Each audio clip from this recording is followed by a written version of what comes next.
विधानसभा चुनाव में बीजेपी और सपा के बीच की टक्कर तो आप सभी ने देखी थी और एक बार फिर से सपा और बीजेपी आमने सामने नजर आ रही है।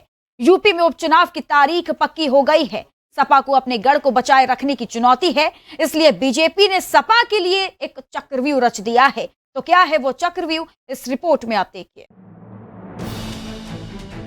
उत्तर प्रदेश में 2 लोकसभा क्षेत्रों में उपचुनाव होने हैं। ये दोनों लोकसभा क्षेत्र हैं आजमगढ़ और रामपुर। इन दोनों सीटों पर 23 जून को उपचुनाव होंगे। दोनों ही सीटों पर उपचुनाव के लिए बीजेपी ने अभी से अपनी तैयारी शुरू कर दी है। इसके लिए राज्य के मंत्रियों को कई बड़े टास्क सौंपे गए हैं, जो सपा के लिए खतरे की घंटी माने जा रही हैं।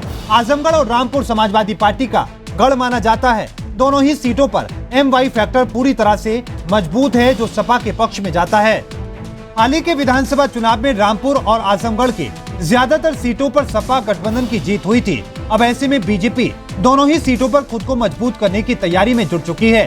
उपचुनाव में सपा को किस तरीके से घेरा जाए, इसके लिए भी बीजेपी ने बड़ा चक्रव्यूह तैयार कर लिया है। बीजेपी के पास दोनों ही सीटों पर खोने के लिए कुछ नहीं है, लेकिन अगर दोनों में से किसी एक सीट पर भगवा पार्टी जीतती है तो उसके लिए एक बड़ी बात होगी। साथ ही बीजेपी अखिलेश यादव पर दबाव बनाने की शुरुआत भी कर देगी। हमारी सरकार ने 2017 में स्थानीय निकाय के चुनाव संपन्न किए थे, कोई हिंसा नहीं हुई। हमें लोकसभा का चुनाव करने का अवसर प्राप्त हुआ था 2019 में। 7 चरणों में चुनाव हुए थे, कहीं हिंसा नहीं हुई। अब सवाल ये भी कि आजमगढ़ से अखिलेश यादव अपनी पत्नी डिंपल यादव को चुनावी मैदान में उतारेंगे या किसी और को।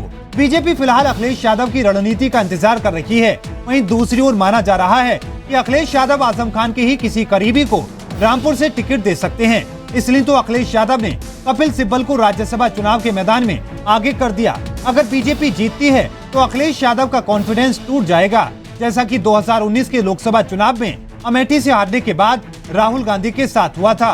Bureau report, R9 news.